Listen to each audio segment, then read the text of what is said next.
Well, thank you for having us and having this session about a particularly interesting area. We had some time to discuss. But Andrew, first of all, Andrew is the head of collectible cars at Sotheby's. Tell us a little bit about how you got here, what your job actually entails, and yeah, give us a little bit of background on your story. Sure. Well, whoa, that's louder. First of all, I want you to make sure to do the same because what you do is probably relevant to everybody in here. But thanks. My name is Andy. I run collectible car lending at Sotheby's, which is a very, very new thing actually in the car industry.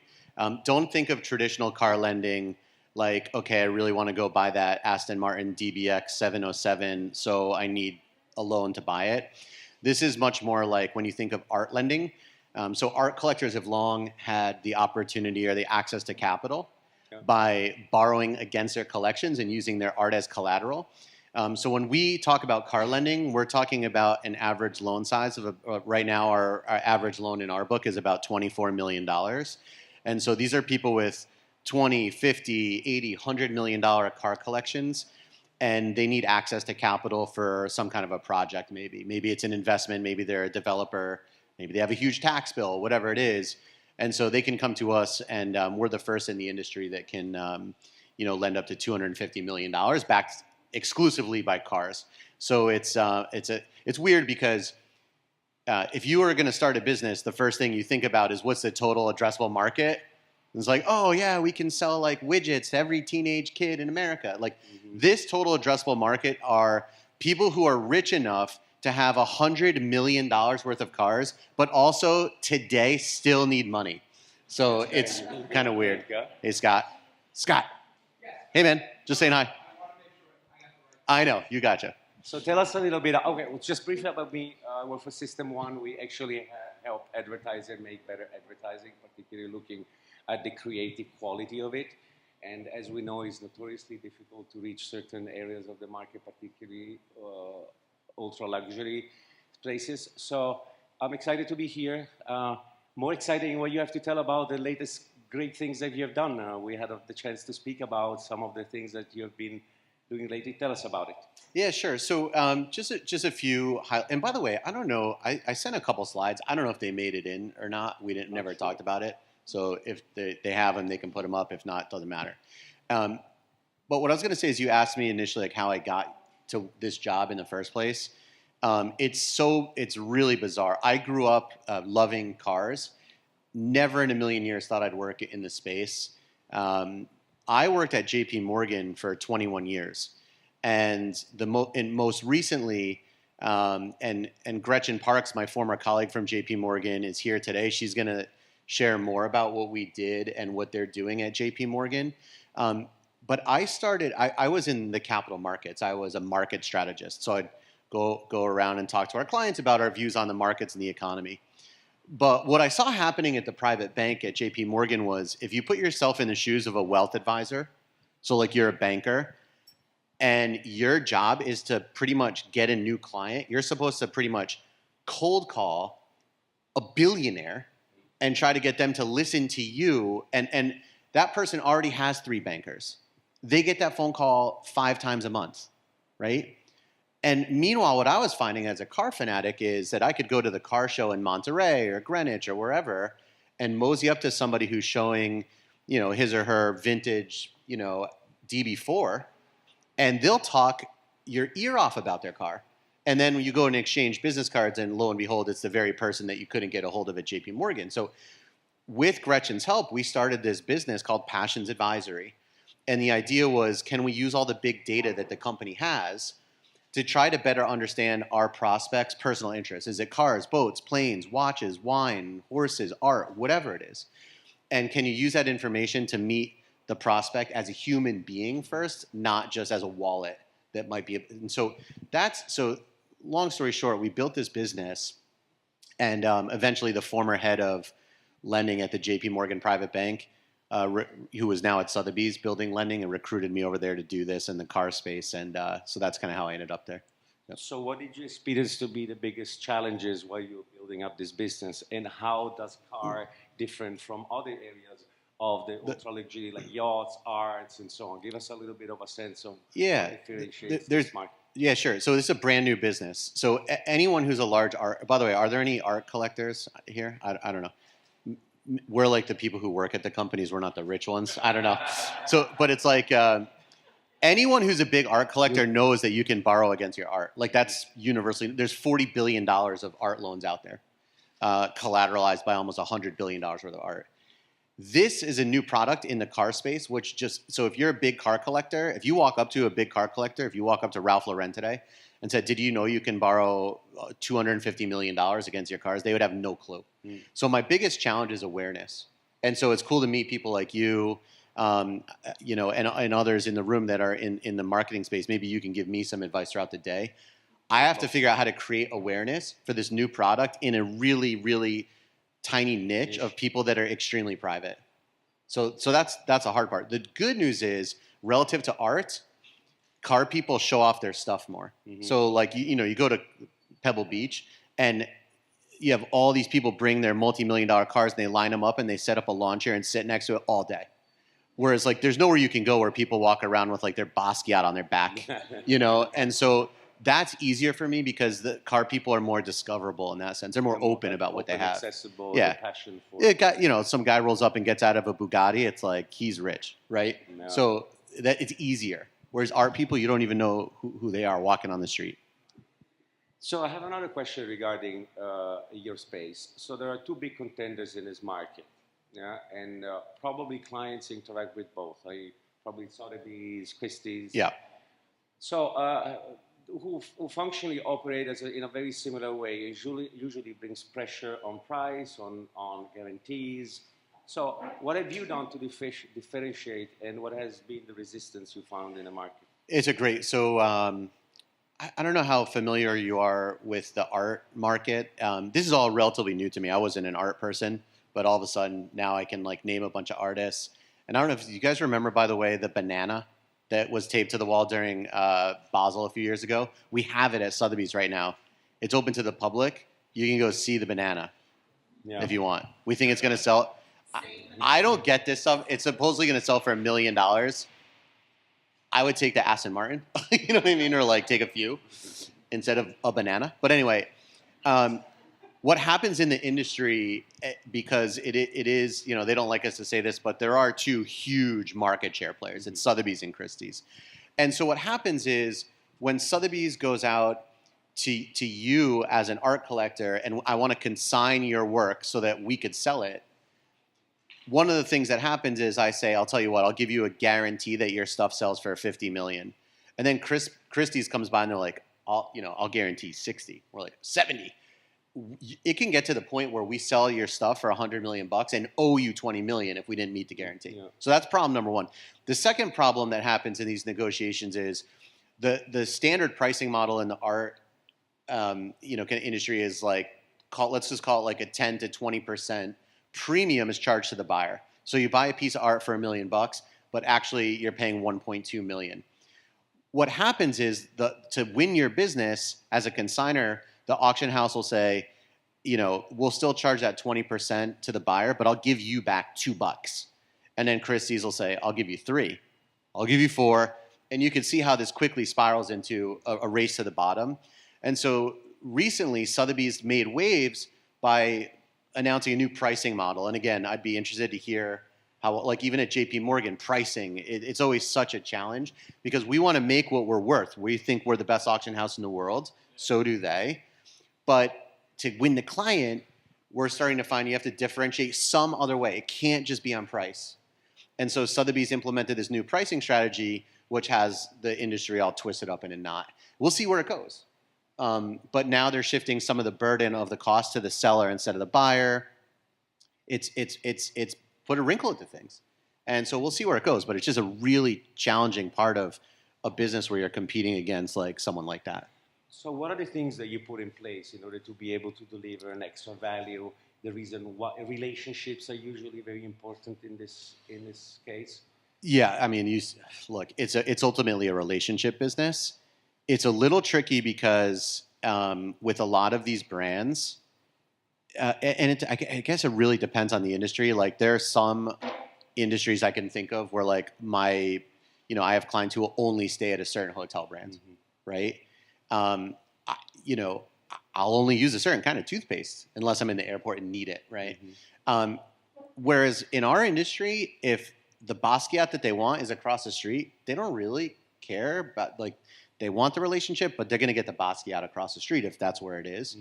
So there's a few things we try to do. The first thing is we try to wrap the client with an array of services that goes beyond just their immediate desire to buy or sell art. So it's, things like long-term wealth planning, deaccession planning for, like, what are you going to do with all this art when you die? Can we be working with your private bank or your family office?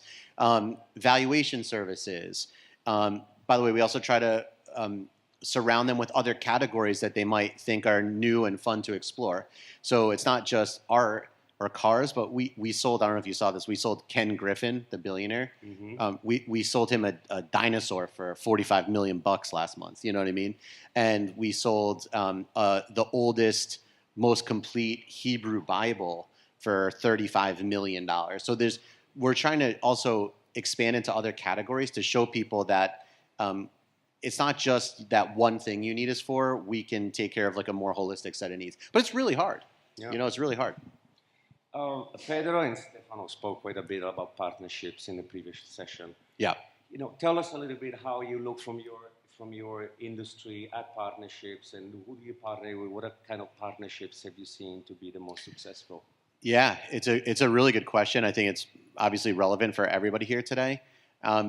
When we think of partnerships, I think the most important thing, and Stefano and they both actually said it, but the brand alignment's number one, and we would do that too at Sotheby's, but we're looking for things that are complementary and most importantly, almost to complement a need that our clients might have in the luxury space. So we're dealing with, everyone in here is dealing in the luxury segments. We're dealing with, and it's tricky, we're dealing with a group of people that, they're spending $100 million on a painting, right? They're spending, $50 million on a book. And so they're very discerning. So one of the most important things when we pick a partner is it has to be non-offensive in any way, and so that's number one. The other thing that we're trying to do more and more, Sotheby's acquired, for example, RM Auctions, which is the largest and kind of most prestigious automotive auction house. So now it's called RM Sotheby's. We consider that a partnership too. There's a huge opportunity in the luxury space to consolidate and share CRMs. There is a lot of, and Gretchen can speak to this with authority, a lot of landmines around that from a regulatory perspective. Data privacy, you have to do it the right way.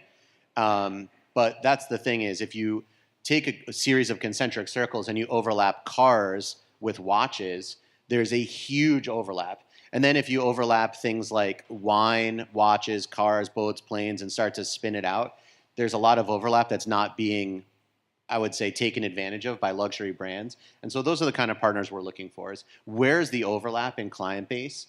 Because we all know that people who shop at LVMH might also shop at Sotheby's, might also stay at Regent, might also, own Aston Martins, right? So that's what we're trying to get to the bottom of, is find those partners where there's that overlap.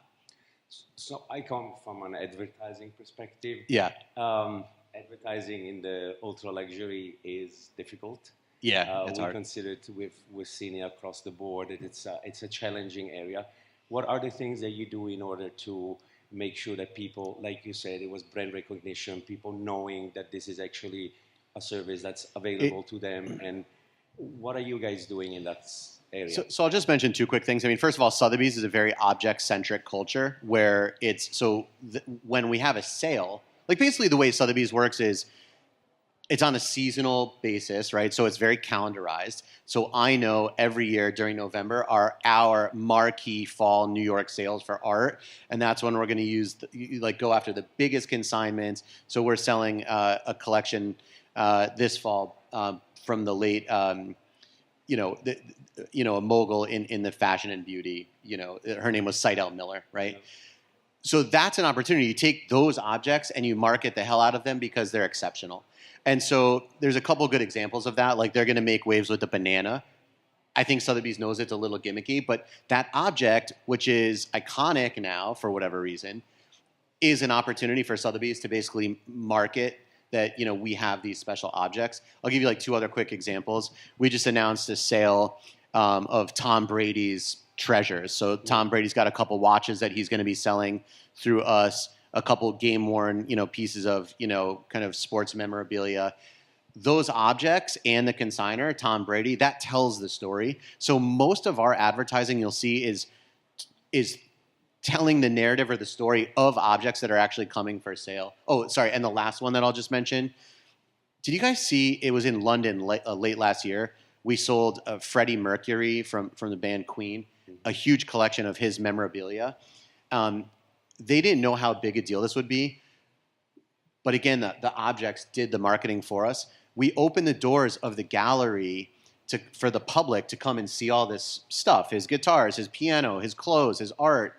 300,000 people, 300,000 members of the public in the UK came through the Sotheby's gallery waiting in long, long lines to see all this stuff. And so, again, like that's just an example of the objects doing the marketing for us, which is just a fascinating kind of thing.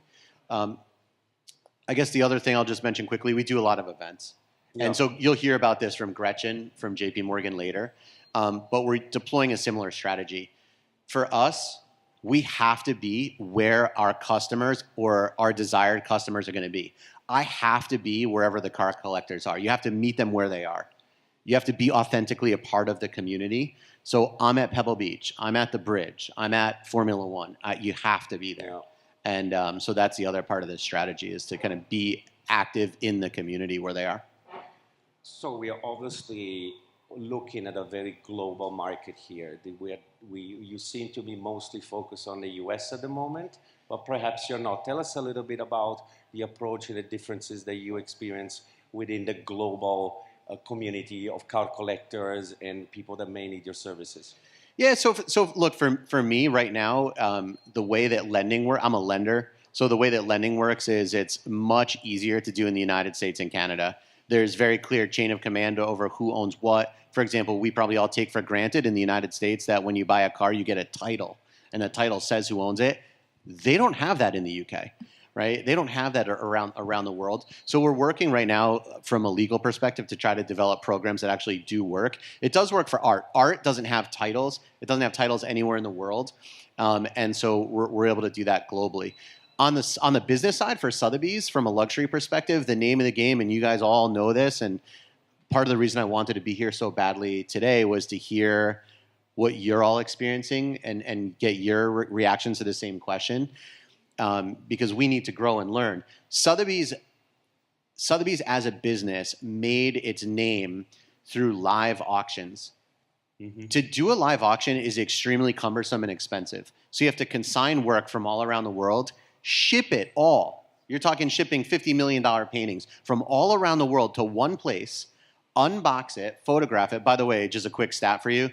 Art that we sell in these upcoming auctions has been boxed and unboxed an average of 12 times per piece before it's sold. That's insane, right? And so they photograph it, they catalog it, then they sell it, then they box it up, then they ship it again. That's an expensive business model. It's like a moving circus. And so the name of the game is shifting to online. Can we sell some stuff online? Can we generate e-commerce?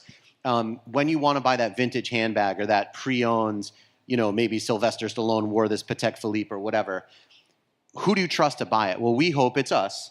You can trust Sotheby's, so you should buy it online. So I think the next step in the evolution of a global brand like Sotheby's is how do you engage in e-commerce in a credible way?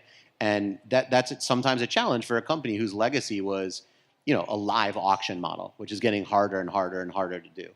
It's funny because we were having this conversation, I think it was, when was it, Friday? Yeah.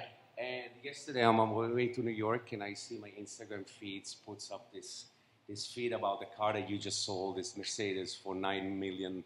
Yeah. Yeah. Somebody listening here, like, how's that? I never see that feed from you. The algorithms are very creepy. It's really creepy. Then I started to get all kinds of weird no, I'm just kidding. Tell us a little bit about valuation.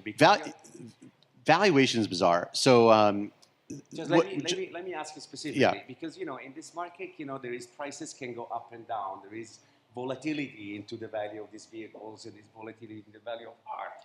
And you're obviously borrowing on the offsetting that and making sure that that becomes the collateral. Tell us a little bit about how that works in practice. I'm curious about it. It's one of the most controversial parts of what we do. So that phenomenon where everybody thinks their own shit is really awesome. So like, you're going to go sell your home and the realtor's like, yeah, we're going to market it for $1 million. And you're like, no way, this is worth at least $1.5 million. And like everybody thinks their own stuff is like the best stuff. Yeah. So someone comes in and says like, I want to borrow, or I want to sell my art, or I want to borrow against my art. And then my specialists go and evaluate the art. And one thing that's really interesting right now is like, people are not used to marking to market the value of their collectibles, whether it's art or their collectible cars.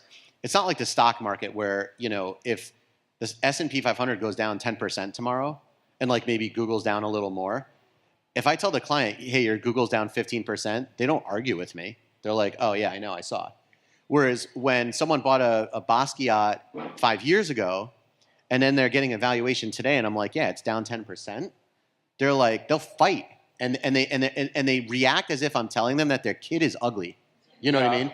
And so it's a really, really challenging thing. The other thing is, in the art world or the wine world, people are very, very passionate and they all have their own tastes. Mm-hmm. So they think that they have the best taste. I bought and by the way, they also have people in their ear. This is the Basquiat. This is the one you need. Well, everyone's telling everyone that all the time. Right? So that's why I always tell people, buy what you love. Yes, you can buy it as an investment, but buy it mostly because you love it and you can afford it. So anyway, valuations takes a team of specialists. And it's all about things like provenance. What's the story behind this? What's the quality of the work? The Mercedes that you mentioned, Leandro, that we sold this weekend, they sold for $8.5 million. And with the buyer's premium, it was like $9.4 million, was discovered in a junkyard. The car had been sitting in an outdoor junkyard for 40 years, covered in dirt, covered in rust, literally dead animals inside and things like that. But it happened to be one of only 27 aluminum-bodied Mercedes SL Gullwings, and the only one that ever came from the factory in black. So someone was willing to pay $9 million for that. That's why valuation in this space is weird. Like, what's the value of that car to me? I don't know. I mean, I would probably pay you to take it, right? But to somebody, it's worth $9 million. It's amazing. It's a really weird space. Tell us a little bit about your customers. They tendentially high net worth individual tend to stay a little bit in the shade. They don't like publicity that much. And they certainly don't want other people to really openly know how much they're paying for the things they buy. Tell us a little bit what you do in order to respect privacy and privacy concerns and their ability to disclose what needs to be disclosed in terms of information, but at the same time protecting the privacy of your customers. So what I think Leandro is referring to is, you always have to be innovating. We've heard this feedback over the years that when I'm bidding on a $20, $40, $100 million painting, I don't want anyone to know it's me. I don't want people coming to my house trying to steal that thing. I don't want it. So one of the things that we recently developed, and it's been very, very successful, is something called Sotheby Sealed. And it's a new auction framework where when you're bidding on an item, it doesn't tell you how, only you know how much you've bid, but it doesn't tell you where the winning bid is at the moment like it does on eBay or something. It just tells you your rank in the standing. So you put in $1 million bid and it says you're in 4th place. So you raise your bid to $2 million and it's like now you're in 2nd place. And that way nobody knows what the item actually ends up selling for except the winner. And the public never finds out what the item sold for. We know, but the public doesn't know. For whatever reason, we thought we would test and learn and then didn't know if this thing would live on. It's become like the preferred framework for very, very high ticket items. And it turns out that the car auction house, RM Sotheby's, is using it all the time for their old, like really, really high end cars, like 20 million, 40, $50 million cars. So that's one of the things that we did. On the lending side, I'll never tell you what it is, obviously, but we set up an entity under a phone name so that when someone looks up UCC filings to try and find out who borrowed what or who owns what, you'll never be able to associate it with Sotheby's. So there's always privacy concerns. Again, Gretchen's well qualified to speak on that. It's called a private bank for a reason. And privacy for these people is paramount. Great. I think we have a few more minutes. Anybody wants to ask a question to Andrew? And just to say real quick, starting, I'm going to guess, November 10th for the next 2 weeks, these auction houses are open to the public, by the way. So Sotheby's, Christie's, etc. The big New York art sales are coming. Sotheby's, Christie's, they literally turn into like the best art museums in the world for 3 weeks. So you should look up the schedule, come by, walk through and see the art. You can walk right up close to some seminal pieces. And, I just encourage you. It's right here in New York City. Take a look. It's so fun to walk through and see some of that stuff. Any questions in the crowd? And if not, I'll be around all day. Leandro will be around all day. He can help you grow your company. I'm going to harass him to come help Sotheby's at some point. All right. Well, thank you very much. All right. Thank you, guys. Thank you, guys.